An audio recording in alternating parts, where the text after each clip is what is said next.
3, 2, 1, oposiciones.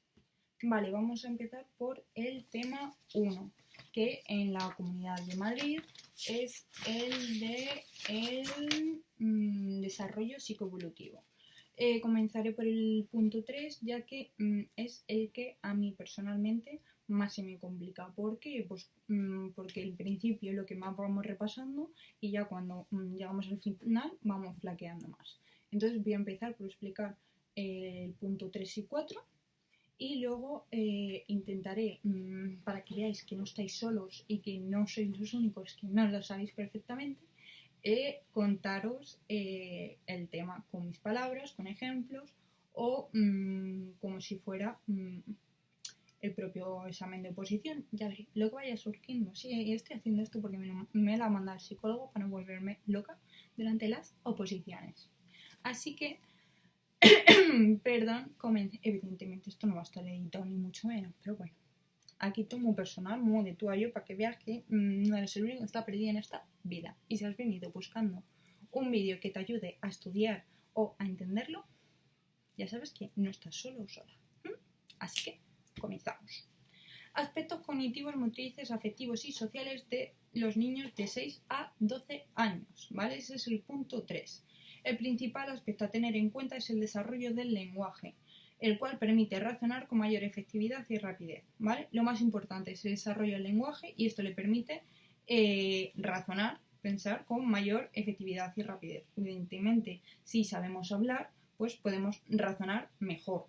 ¿Por qué? Pues porque podemos tener ideas, pensamientos, comunicarnos con el resto de personas, ¿vale? Tal como lo tengo yo en los apuntes, en los apuntes que me he rehecho 800.000 veces, otra cosa igual, no os frustréis si a la primera no salen los apuntes, porque yo llevo desde septiembre haciendo los temas y estamos a 2 de febrero y los sigo cambiando, así que no os preocupéis. El caso, aspectos cognitivos. Tenemos dos teorías dentro de los aspectos cognitivos, ¿vale? Pensar cognitivos es la mente. La teoría piagetiana. No sé si pronuncia así, pero yo lo digo así porque me da la gana. ¿Vale? El niño se encuentra en el ya mencionado periodo de las operaciones concretas, creo. Sí. Donde construye operaciones, es decir, acciones. Yo me lo hago con dibujitos, por si os ayuda. En plan de acciones, y pongo un muñecajo así corriendo. Acciones interiorizadas.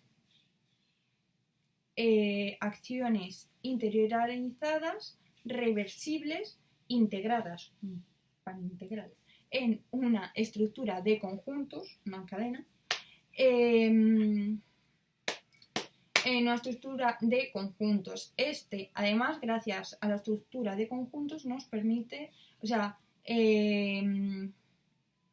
gracias a la estructura cognitiva interactúa con el medio de una forma más adaptativa, ¿vale? Cuenta con el pensamiento operatorio, el cual se caracteriza por la descentralización, reversibilidad y conservación, ¿vale? Entonces, ¿qué he dicho? Traducción al castellano, Sandrita.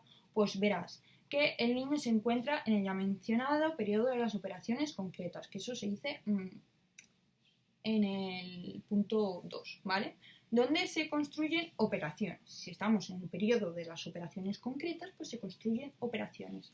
¿Qué son las operaciones? Pues operar es hacer una acción, ¿no? Pues es una acción interiorizada, ¿vale? Que lo llevamos dentro, la cual es reversible. ¿Por qué? Pues porque las operaciones pues, se pueden cambiar, reversibles, que se integran en una estructura de conjuntos, ¿vale? O sea, piensa que las operaciones no están separadas, sino que todas interactúan entre sí y forman una estructura de conjuntos, se van encadenando, pues las sumas, las multiplicaciones no quedan separadas, sino que se van conectando en una estructura de conjuntos, ¿vale?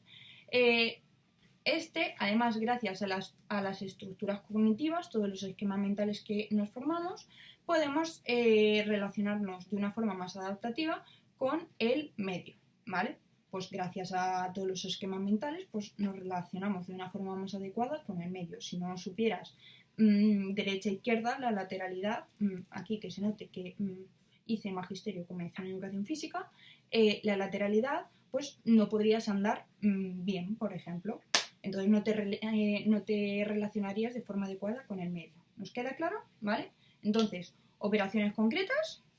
¿Qué es lo más importante? Las operaciones. ¿Qué son las operaciones? Son acciones interiorizadas, porque se llevan dentro, reversibles, porque se pueden cambiar, integradas en una estructura de conjuntos, porque no se quedan aisladas, sino que se van construyendo, se van formando, se van creando estructuras.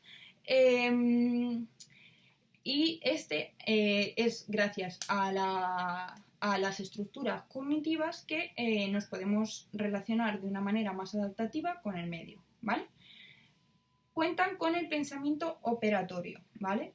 El cual se caracteriza por la descentralización, por la reversibilidad y la conservación, ¿vale? Descentralización, yo dibujo un puntito y una flecha fuera. Reversibilidad, una flecha hacia atrás, cambio de sentido. Y conservación, una nevera, porque la nevera se conserva la comida estupendamente. Entonces, tenemos la noción de conservación.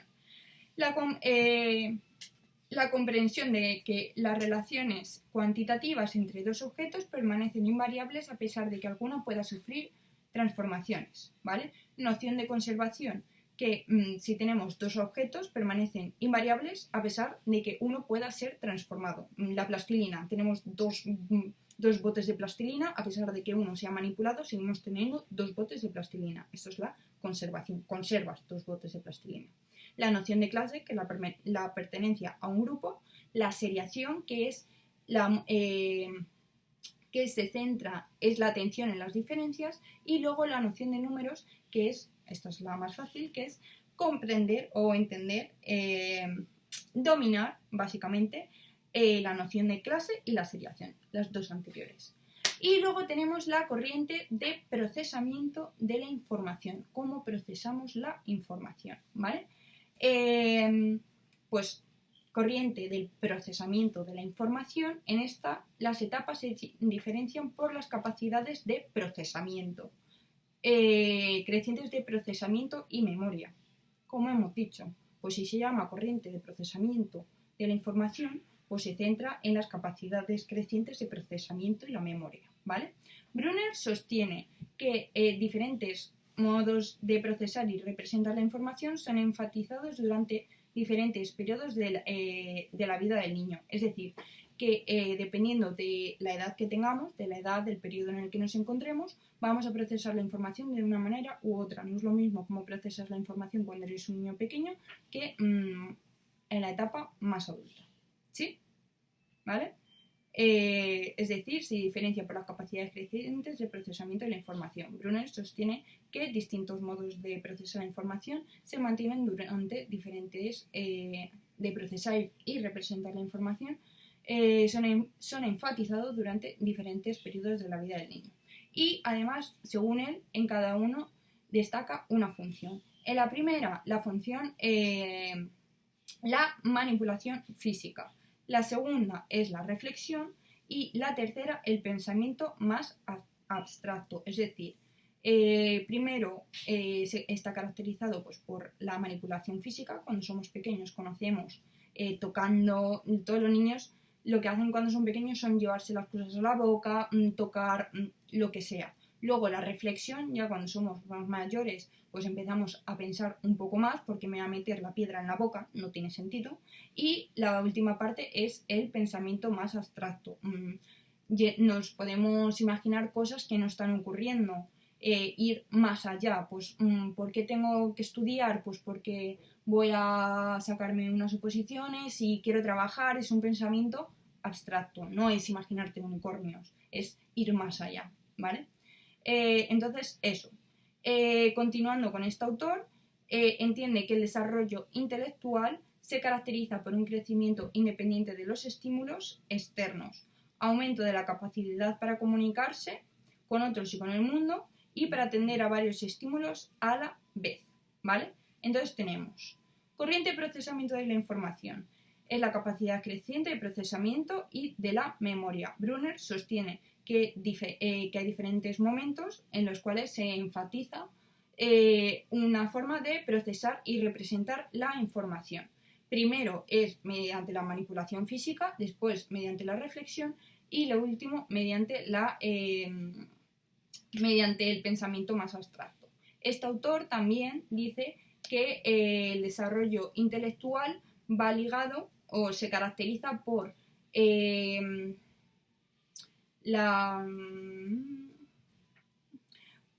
la creciente independencia a estímulos externos, ¿vale? Ya no se hace tanto caso a los estímulos externos, la capacidad para comunicarse, ¿vale? Tanto con otros como con el mundo y ser capaz de atender a varios estímulos a la vez. Es decir, que nos hacemos más inteligentes cuando somos capaces de evadir estímulos externos, pues por ejemplo, tú estás estudiando, el niño de al lado no quiere estudiar, pues te da igual, tú te centras y estudias, que es lo que tienes que hacer, no estás haciendo caso a ese estímulo externo. Luego, la capacidad para comunicarse, cuanto mejor te comuniques, evidentemente la vida es comunicación, cuanto mejor te comuniques, mejor vas a aprender y más inteligente vas a ser. Si solo hablas como los indios, pues no vas a demostrar tu inteligencia. Y también atender a varios estímulos a la vez, pues seguramente la gran mayoría estemos estudiando posiciones a la vez que trabajando u haciendo otras cosas. O estás haciendo la comida mientras estás estudiando las suposiciones. Hay que hacer varias cosas a la vez porque si no nos faltan horas en el día.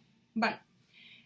¿Qué más? Desde la perspectiva nos encontramos con unos procesos cognitivos básicos. Tenemos la atención, que cada vez somos más capaces de observar los objetos de forma sistemática y de prestar atención a aspectos más importantes. La atención, que cada vez somos capaces de concentrarnos en lo más importante.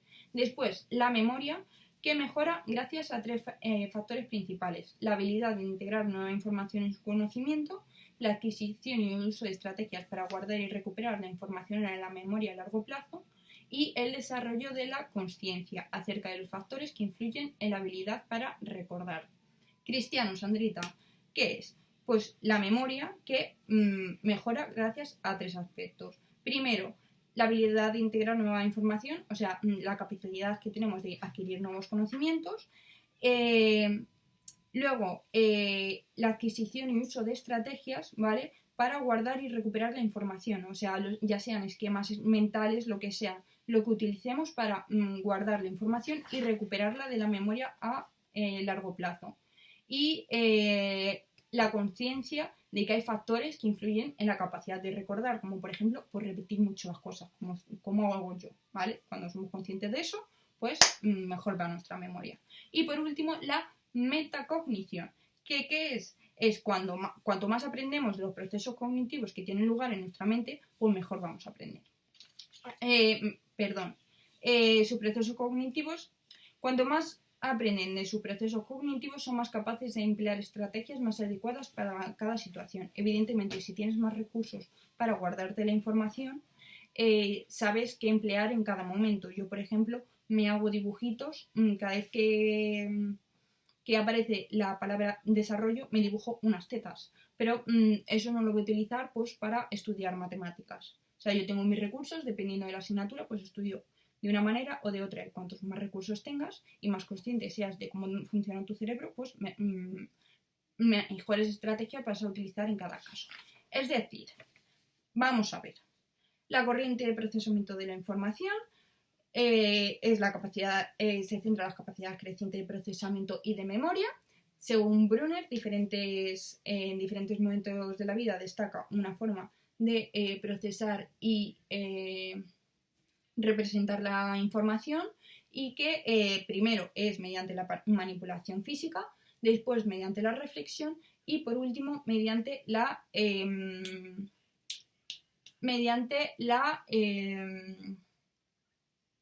abstracción, el pensamiento más abstracto, ¿vale?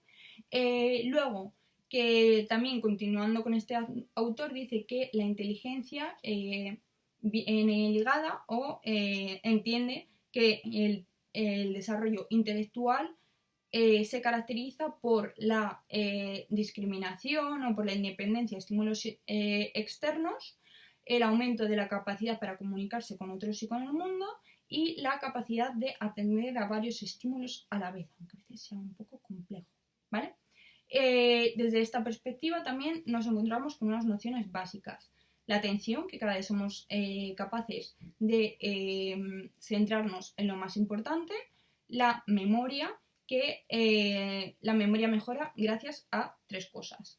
Una, la capacidad para integrar la información, cada vez somos más capaces de meternos la información en la cabeza, o eso dicen. El uso de estrategias y habilidades para guardar la información y recuperarla, de la memoria a largo plazo, y también influye factores que influyen en la habilidad para recordar, ¿vale? La consciencia de esos factores. Esto lo tengo que repasar al ir al pit. Y luego la metacognición, que es que cuanto más conscientes seamos de cómo funciona nuestra mente, mejor, o sea, vamos a emplear las estrategias más adecuadas para cada situación, ¿sí? Entonces, las 3 cosas de la memoria, ¿qué eran? Que a mí se me habían olvidado.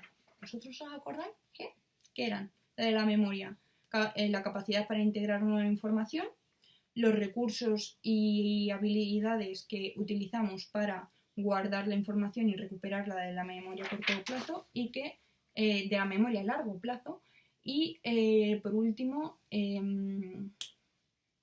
que cuanto más conscientes somos de las estrategias para memorizar, pues mejor memorizaremos, ¿no? Factores que influyen en la habilidad de recordar.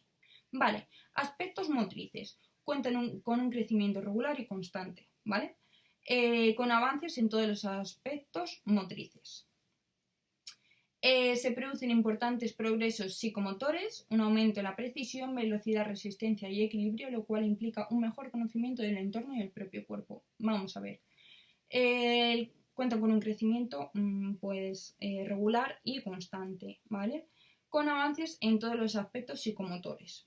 Se producen importantes progresos en...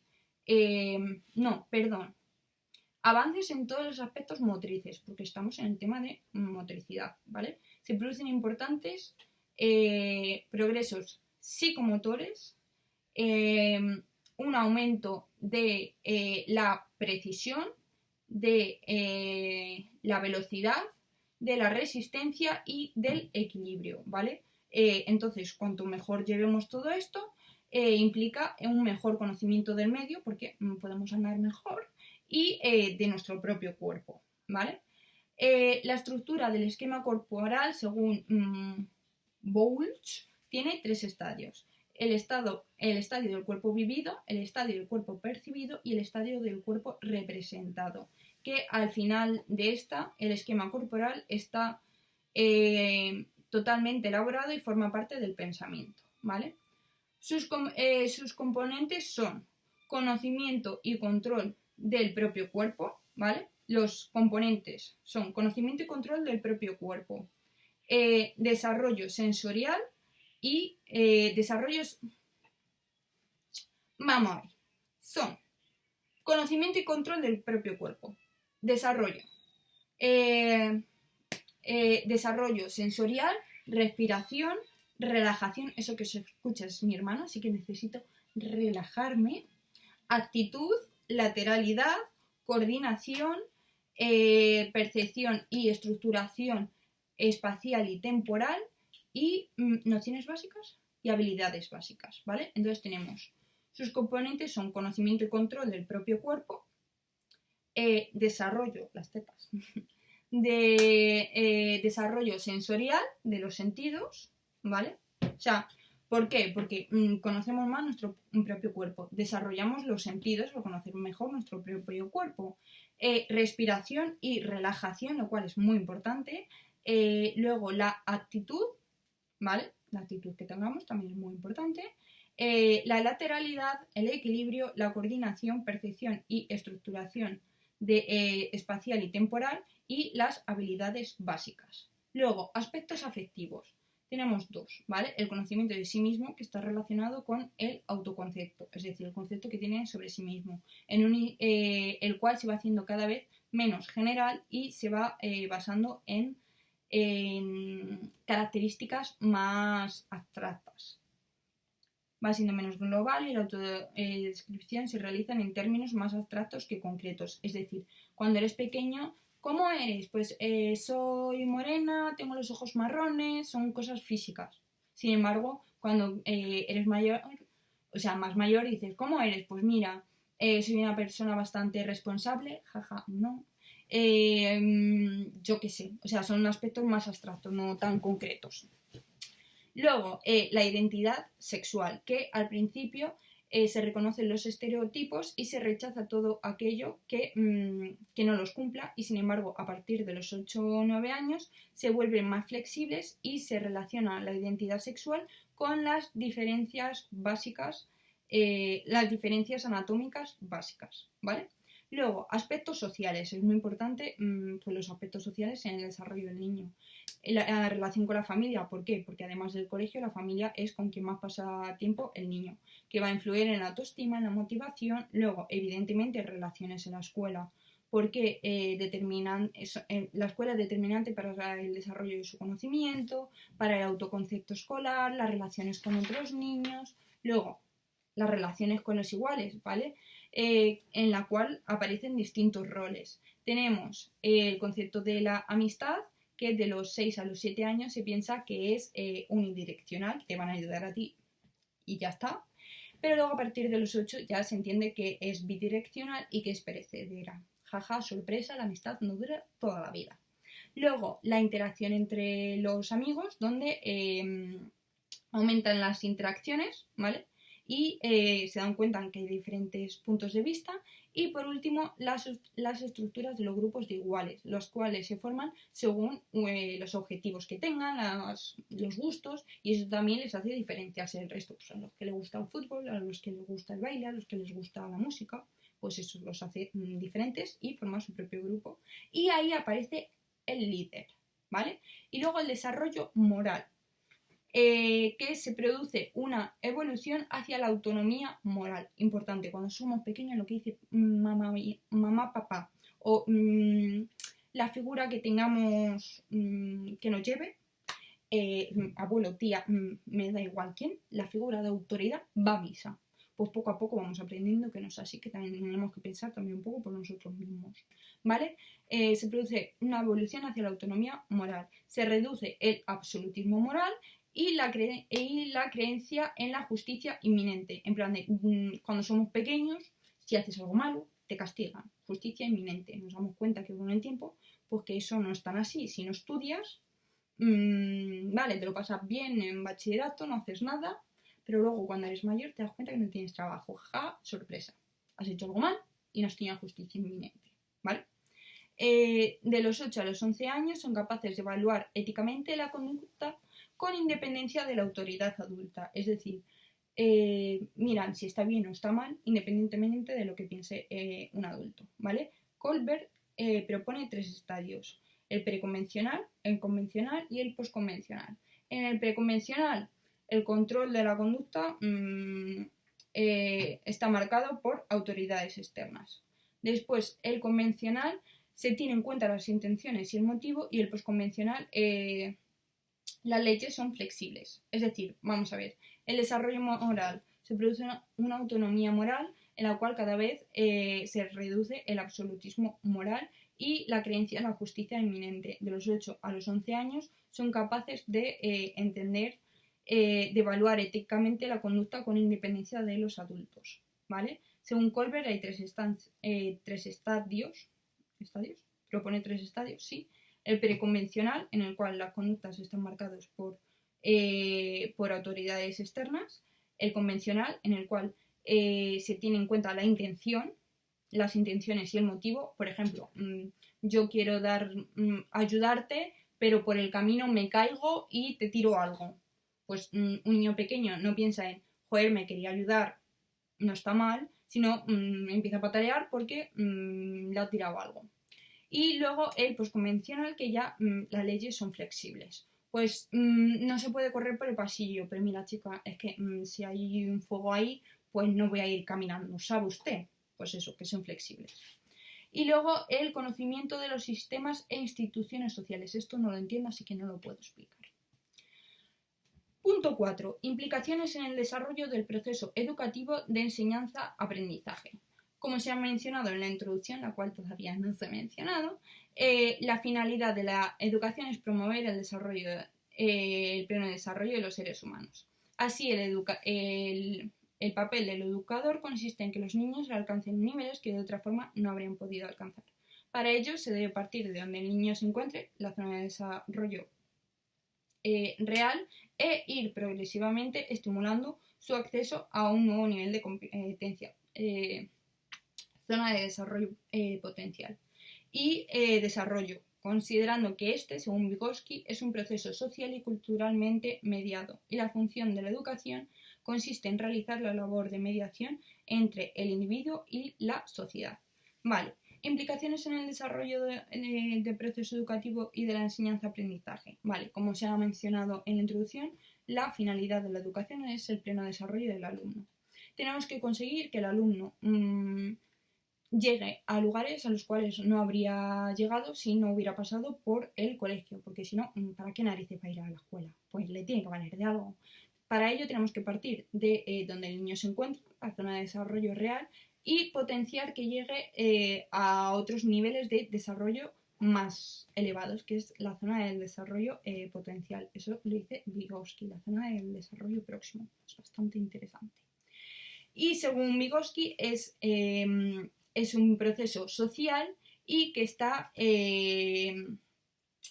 culturalmente mediado, ¿vale? Y que la función de la educación trata de hacer de mediador, básicamente, de mediación entre el individuo y la sociedad, ¿vale? Luego, evidentemente, para conocer el proceso evolutivo también es necesario conocer sus leyes. Yo personalmente odio la legislación, pero es lo que toca, ¿vale? La legislación general, así como los aspectos que orientan la educación, la respuesta educativa. Pues hay que conocer las leyes para saber cómo educar, ¿vale?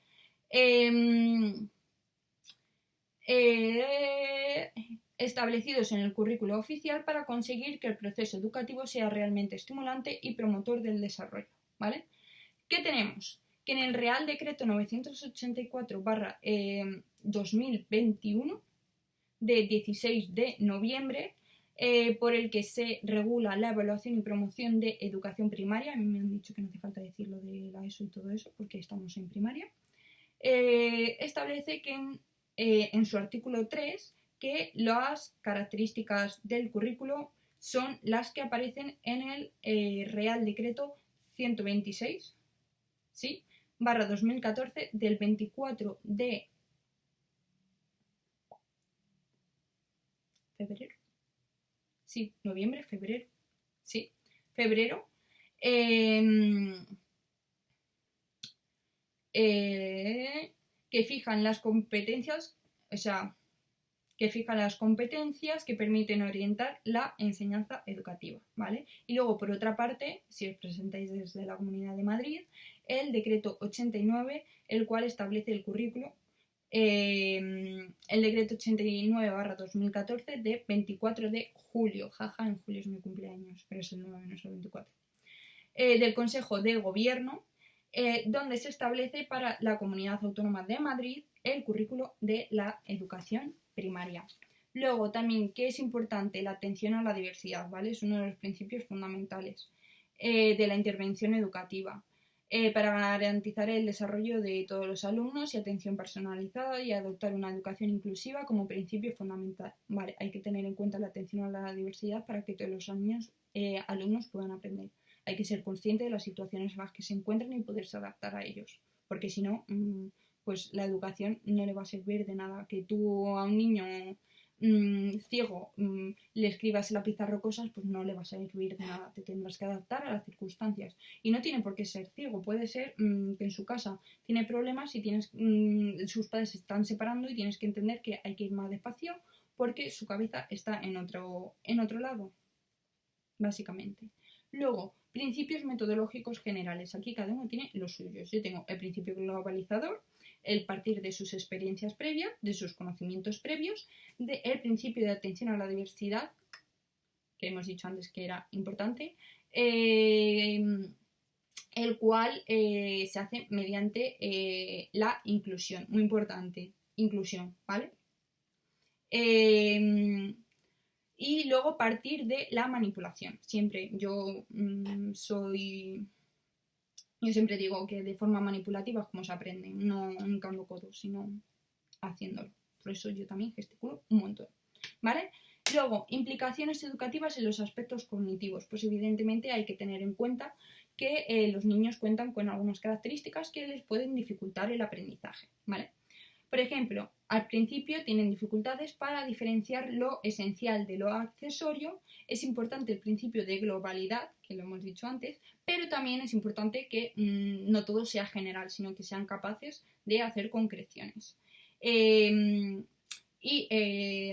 permitir el conocimiento de los componentes, o sea, profundizar, aunque empleemos el principio globalizador, pues también es necesario profundizar y también es necesaria la presencia de los objetos concretos, lo que favorece la capacidad de abstracción, ¿vale? Implicaciones educativas en los aspectos cognitivos, pues que hay que saber las carencias que tienen los niños, que fundamentalmente la mayoría de ellos tienen dificultad para diferenciar lo importante de lo accesorio, que a pesar del principio de globalidad, que por eso lo he metido, también es necesario profundizar, ¿vale? Y que es necesaria la presencia de objetos concretos. Luego, implicaciones en los aspectos motrices, una línea tengo. Que el alumno debe tener conciencia de su cuerpo, de las exigencias de su cuidado y del desarrollo y de un desarrollo equilibrado. Es decir, que tiene que ser consciente de su cuerpo, porque si no es consciente de su cuerpo ni de lo que puede hacer, pues no va a evolucionar, no va a aprender. De las exigencias que esté de su cuidado, pues evidentemente si no duerme, si no come, si no tal, pues el cuerpo no va a reaccionar igual, y el desarrollo equilibrado, ¿vale? Y luego, implicaciones con los aspectos afectivos y sociales, pues que la escuela es un lugar magnífico para la prevención de desajustes sociales, de la relación entre iguales y que todo esto se establece en el currículo. Conclusiones, pues que la educación y los aprendizajes que ella posibilita influyen de una forma determinante en el proceso evolutivo, por lo que no se puede explicar el desarrollo de los seres humanos si no se tiene en cuenta sus experiencias educativas, ¿vale? Evidentemente, la educación y aprendizaje influyen de una forma determinante. Si no hubiéramos ido al colegio, pues no seríamos las personas que hoy en día somos. Por ello, para hablar de la evolución hay que tener en cuenta pues, esos procesos. La labor docente debe ir encaminada a favorecer el desarrollo pleno de la educación, de las capacidades de los alumnos y conseguir la finalidad última de la educación primaria, que, como hemos dicho, es el desarrollo pleno de la personalidad del alumnado. Luego debemos tener en cuenta el nivel madurativo de los alumnos, el proceso evolutivo que han recorrido y el que todavía les queda por recorrer, ¿sí? Y ahora vamos a hacer un repaso. Ya me duele la gargantita, quiero agüita desde el principio. No se nota que me encantan las zapatillas, ¿no? Vale, empezamos desde el principio. Empezamos desde el principio, Sandrita, ¿dónde tienes las primeras páginas? Soy un poco desastre. Aquí, ¿vale? Vamos a ver, primero, introducción. Los niños de entre 6 y 12 años cursan lo que se conoce como la primera etapa de la educación obligatoria, en la cual se producen numerosos cambios. Sobre todo hay que destacar el desarrollo evolutivo, ¿vale? La Ley Orgánica 3/2020 del 29 de... en la Ley Orgánica 3/2020, sí, del 2020, sí, del 29 de diciembre, establece por la... No, a ver, vamos a ver. La Ley Orgánica 3/2020 del 29 de diciembre, por la cual se modifica la Ley Orgánica 2/2006 de Educación, establece en adelante LOMLOE, establece en su artículo 16 que la finalidad de la educación es la de facilitar los aprendizajes en la expresión y comunicación oral, la lectura, la escritura, el cálculo, las nociones básicas de cultura, las habilidades de convivencia, estudio y trabajo, el gusto o el sentido artístico, la creatividad y la afectividad, con el fin de lograr una formación integral que contribuya al pleno desarrollo del alumnado. Además de prepararlos para cursar con aprovechamiento la educación secundaria obligatoria, por lo que es una finalidad tanto intelectual como social y afectiva, que por tanto debemos tener en cuenta las características psicoevolutivas del alumnado, ¿vale? Esto es aprenderlo de memoria porque es legislación. Características básicas del desarrollo psicoevolutivo de la infancia. ¿Dónde tengo? Aquí. Vale. De la infancia. La infancia es un periodo que comprende desde el nacimiento hasta los 12 años, ¿vale? Cuando hablamos del desarrollo psicoevolutivo tenemos que tener en cuenta varias cosas. Primero, la interrelación que existe entre ambas. Después, el carácter indicativo de la edad, siendo la adquisición de conocimientos lo que realmente otorga un valor evolutivo, y que luego las características de las edades se marcan por los rasgos más representativos de la edad, ¿vale? De cada etapa. Después, concepto de desarrollo. ¿Qué es el desarrollo? Este se puede definir como el incremento cualitativo que muestra una persona en el orden físico, cognitivo, social o moral, en el cual se incluye el crecimiento, la maduración y el aprendizaje.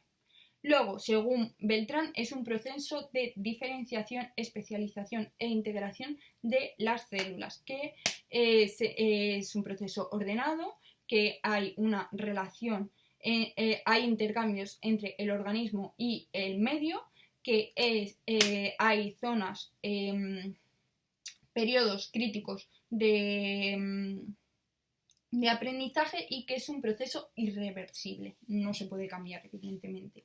Cuando ya has empezado con la educación, no hay vuelta atrás. Y luego, respecto a la evolución psicológica, pues que es el resultado de dos factores, del hereditario, de la herencia y del medio. Ahora, teorías cognitivas del desarrollo. Vale, tenemos primero la teoría psicoanalítica de Freud, que va de los 6 a los 12 años. Aquí destaca el periodo de la latencia, en el cual los impulsos sexuales se adormecen. Luego está la teoría la que he dicho es psicoanalítica, no sé si lo he dicho mal.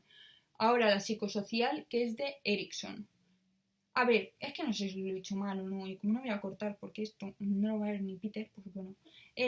Tenemos la teoría psicoanalítica de Freud, que es el periodo de la latencia. Luego la teoría psicosocial de Erikson, también de los 6 a los 12 años, que destaca la etapa de la actividad versus inferioridad, que el niño tiene que comprender que es competente en algunos ámbitos y que no lo es tanto en otros. Luego tenemos la teoría cognitiva, que da importancia a cómo funciona a cómo se aprende. En él encontramos el condicionamiento, ¿vale?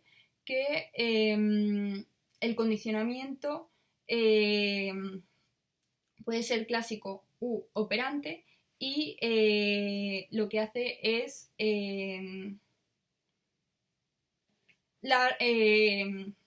la relación entre los estímulos y la respuesta, asocia los estímulos con la respuesta. Y también nos encontramos con el modelado, que es aprendizaje mediante observación, bastante interesante, que tiene 4 etapas, que es la de atención, retención, producción y motivación.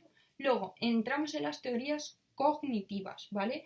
Que las teorías cognitivas se entiende al sujeto como un procesador activo de los estímulos y que según cómo procese la información va a crear el comportamiento. Evidentemente, una persona puede recibir, o sea, 2 personas tienen el mismo estímulo externo, sin embargo, cada uno actúa de una manera diferente. ¿Por qué? Porque sus cerebros procesan de manera diferente según sus experiencias, lo que sea, X, pero actúan de manera distinta. Entonces tenemos la teoría del desarrollo cognitivo de Piaget, la cual dice que buscamos siempre una armonía mental, que se consigue mediante el equilibrio con el equilibrio o sea, el equilibrio mediante los esquemas mentales, que es que lo que tenemos en nuestra cabeza tenga sentido con la realidad. Si esto no sucede, se produce un desequilibrio mental, el cual es necesario cambiar mediante la adaptación y ordenación y organización, ¿vale? Por ejemplo, yo pienso que 2 por 5 es 10. Cojo paquetes de sobres de cromos, hay 2 sobres y en cada sobre me vienen 5 cromos. Pues si 2 por 5 es 10, tengo que tener 10 cromos al final. Bien, pues tengo una armonía mental. Pienso que 2 por 5 es 15. Tengo 2 sobres de cromos, en cada uno vienen 5, tengo que tener 15 cromos. ¡Ah, sorpresa! Tengo 10. ¿Por qué? ¡Pum! Mi mente está allá. Pues te adaptas. Pues 2 por 10, o sea, 2 por 5 resulta que es 10, no es 15, ¿vale? Y que 5 por 3 es 15. Luego, hay diferentes periodos. Tiene el periodo sensoriomotor, ¿sí? El periodo sensoriomotor, que es que los niños aprenden mediante si es sensoriomotor, mediante los sentidos. Después el periodo preoperatorio, que el niño aprende mediante el aprendizaje simbólico y también aquí se desarrolla el lenguaje. Periodo de las operaciones concretas, que este es el que hablamos más adelante, en el cual es capaz de utilizar la reflexión y algunos principios, pero todavía no es capaz de utilizar la abstracción, la cual sí que se emplea en el periodo de las operaciones formales. Yo me dibujo una corbata porque es algo formal. Luego, teorías del procesamiento de la información, que se centran en cómo se aprende, en cómo funciona nuestra mente, ¿vale? Y tiene pues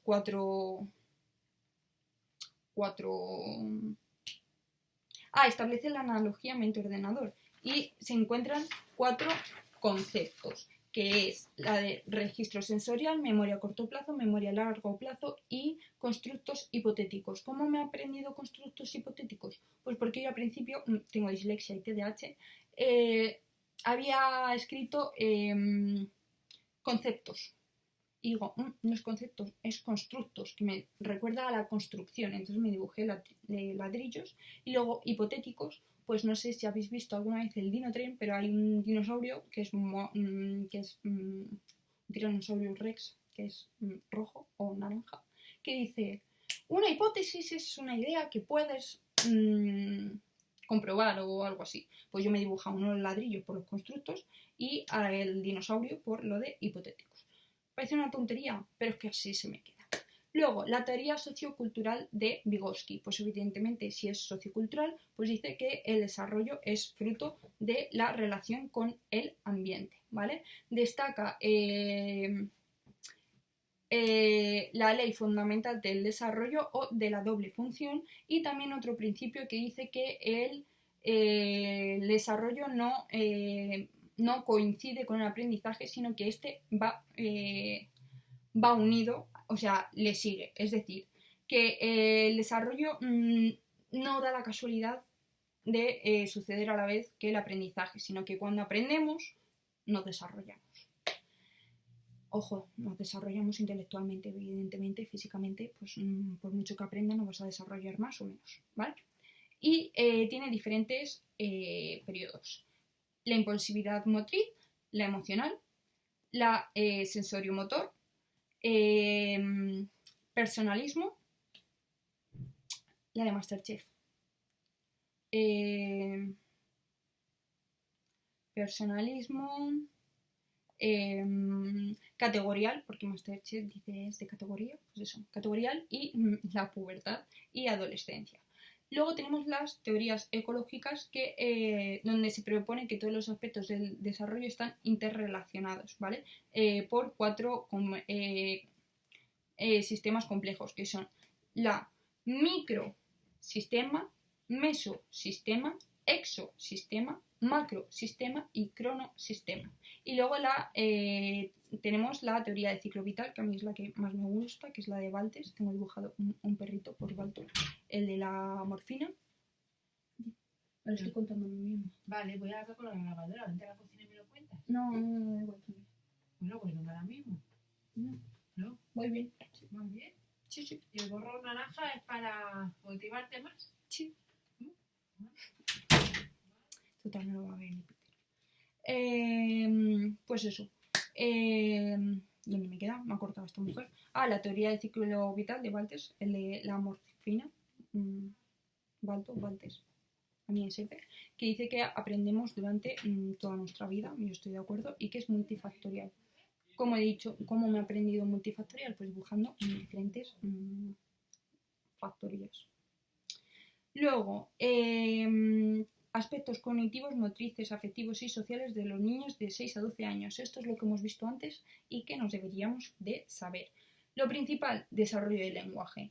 Aspectos cognitivos. Teníamos la teoría piagetiana que decía que el niño se encontraba en el ya mencionado, esta vez sí, lo hemos mencionado, periodo de las operaciones concretas, el cual se caracteriza por las operaciones, que son acciones interiorizadas, reversibles,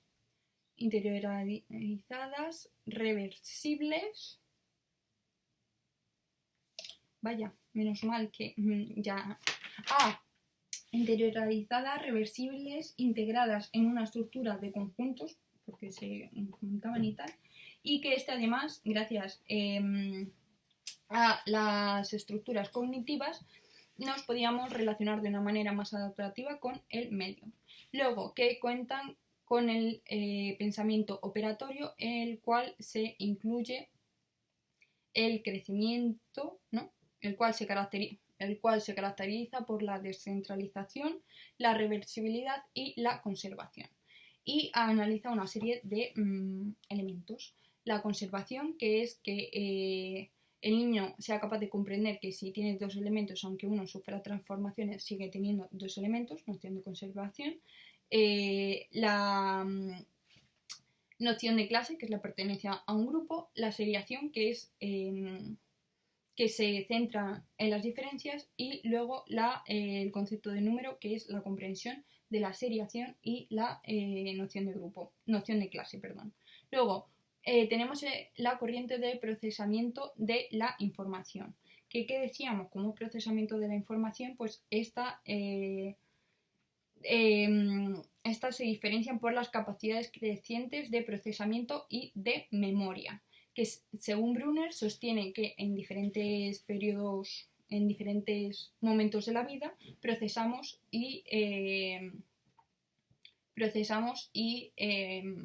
enviamos y representamos la información de diferentes maneras. Primero, mediante manipulación física, después mediante la reflexión y por último mediante el pensamiento más abstracto.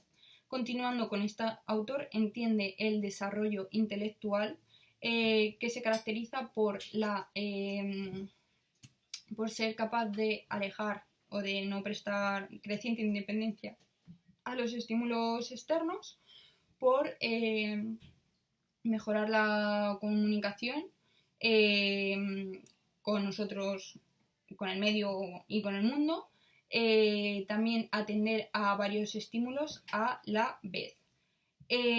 Luego, desde esta perspectiva nos encontramos con varios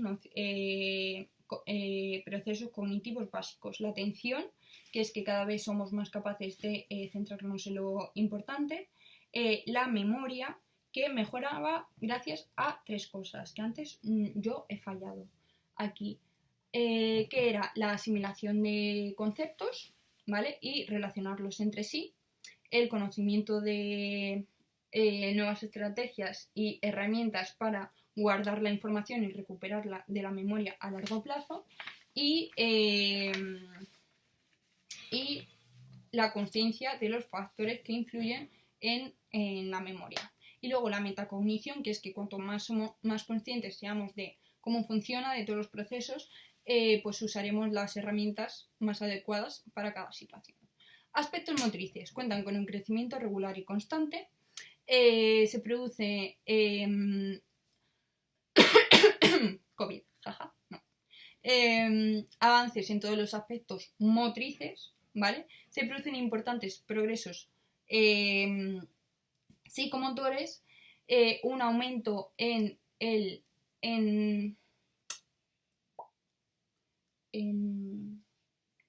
la precisión, velocidad, resistencia y equilibrio, lo cual implica un mejor conocimiento, una adaptación, un mejor conocimiento del entorno y del propio cuerpo. Según la estructuración del esquema corporal, según Boluch, son 3.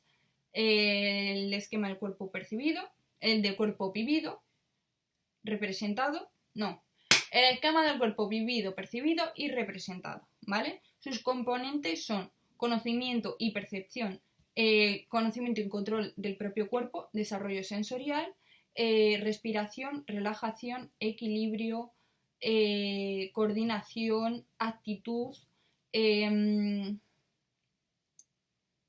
¿cómo era? Percepción y estructuración espacial y temporal y habilidades básicas. Luego, aspectos cognitivos, el concepto de sí mismo, el cual está muy relacionado con el autoconcepto, que cada vez va siendo se basa en características más abstractas y menos globales, menos concretas.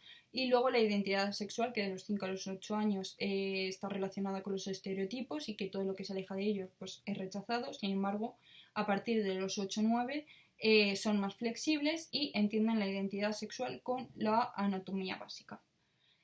Aspectos sociales, pues es muy importante las relaciones sociales durante el desarrollo del niño. Tenemos la familia, que pasa mucho tiempo con ella y que influye en su autoconcepto, en la maduración. Luego las relaciones en la escuela, que también son fundamentales para el desarrollo del autoconcepto en la escuela, relaciones con otras personas. Luego, relaciones con los iguales, en los cuales aparecen los roles. Tenemos la amistad, que entre los 6 y 7 años se piensan que es unidireccional. Sin embargo, ya a los 8 se entiende que es bidireccional y perecedera. Luego tenemos la interacción entre amigos, en los cuales entendemos que hay diferentes puntos de vista y aumentan las interacciones. Y luego los grupos de iguales, que estos se crean según los gustos que tienen cada uno, que además les hace diferenciarse del resto, y aparece el rol del líder. Luego, el desarrollo moral, ¿vale? El desarrollo moral se produce, ya me acuerdo, cada vez una autonomía, o sea, se va hacia una autonomía moral y la creencia, y se aleja de la creencia de la justicia inminente. De los 8 a los 11 años son capaces de evaluar éticamente independientemente de lo que piense un adulto. Según Kohlberg hay tres estadios. El preconvencional, en el cual viene marcado por la autoridad externa. El convencional, en el cual se tiene en cuenta ya las intenciones y el motivo, y el postconvencional, que ya las leyes son flexibles, y el conocimiento de los sistemas e instrucciones sociales. Luego, el punto 4, implicaciones en el desarrollo del proceso educativo y de enseñanza-aprendizaje. Como se ha mencionado en la introducción, la finalidad de la educación es conseguir el pleno desarrollo del alumno, ¿vale? Para ello, tenemos que conseguir que el alumno alcance un nivel de desarrollo el cual no habría llegado si no hubiera pasado por la educación. ¿Cómo se consigue? Partiendo del nivel en el que se encuentra o zona de desarrollo real, según Vygotsky, e ir poco a poco a un nivel superior, que es la zona de desarrollo potencial, ¿vale? Según la teoría del desarrollo próximo de Vygotsky. Según este autor, además, la educación es un proceso social y culturalmente mediado, en el cual el docente, el profesor, hace como mediador entre la sociedad y el individuo. ¿Qué más tenemos? Que para poder llevar a cabo una educación adecuada, pues hay que tener en cuenta la legislación, además de la ya mencionada anteriormente.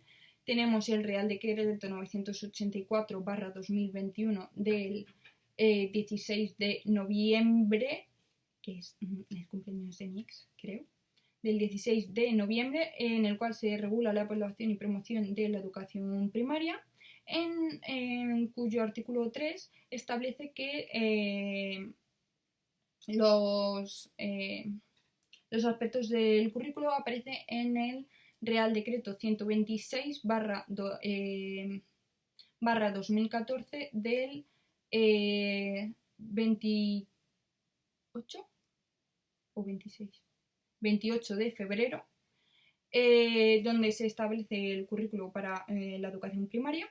Y luego, por otro lado, tenemos para la Comunidad de Madrid el decreto 89/2014 del 24 de julio, por el cual se regula los conocimientos para la Comunidad Autónoma de Madrid. Perdón. Que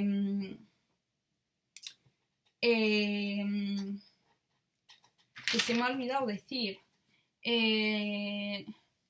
del Consejo de Gobierno, donde se establece para la Comunidad Autónoma de Madrid el currículo de la educación primaria. Importante decirlo del Consejo de Gobierno. Y luego también que es fundamental atender a la diversidad y a las necesidades de cada alumno para poder dotarles de la educación más adecuada, y que para ello es fundamental partir del principio de inclusión, ¿vale? Principios metodológicos generales, cada uno tiene los suyos. Yo tengo el principio de globalización, partir de sus experiencias, de sus conocimientos, el principio de atención a la diversidad basado en el principio de la inclusión y el aprendizaje manipulativo.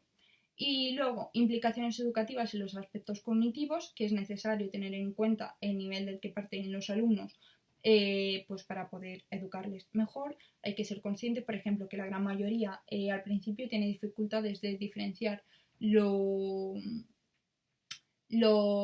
importante de lo accesorio, que a pesar del principio de globalización sí que es necesario hacer concreciones y que, profundizar, y que es necesaria la presencia de objetos concretos, ¿vale? Implicaciones en los aspectos motrices, pues que el alumno debe tomar conciencia de su propio cuerpo, de cómo cuidarlo y de un desarrollo equilibrado. Luego, aplicaciones en los aspectos afectivos y sociales, pues que es un medio magnífico en el cual se puede trabajar para que no haya discriminación y que todo eso viene regulado en el currículo. ¿Cuál es la conclusión? Pues que la educación y el aprendizaje que ella posibilita influye de manera fundamental en las personas, y que por ello no se puede analizar la evolución del ser humano sin tenerla en cuenta.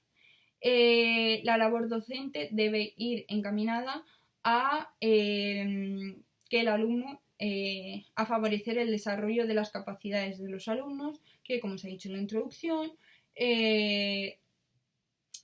también, o sea, y la finalidad última de la educación, que como os he dicho en la introducción, no es otra que el desarrollo pleno del alumno. Además, oye, ¿qué ha pasado? ¿Se me ha cortado? No, es que se me ha apagado el ordenador, me llevo una hora hablando.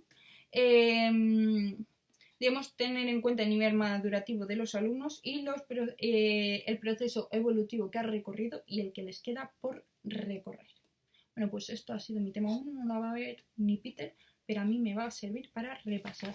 Y para que veáis que no es mentira, os voy a enseñar los dibujitos que hago. Mira, ¿ves? Mediador, persona, social. ¿Veis? Aquí tengo muchos. Lo del desarrollo son unas tetas, sensorial, una nariz,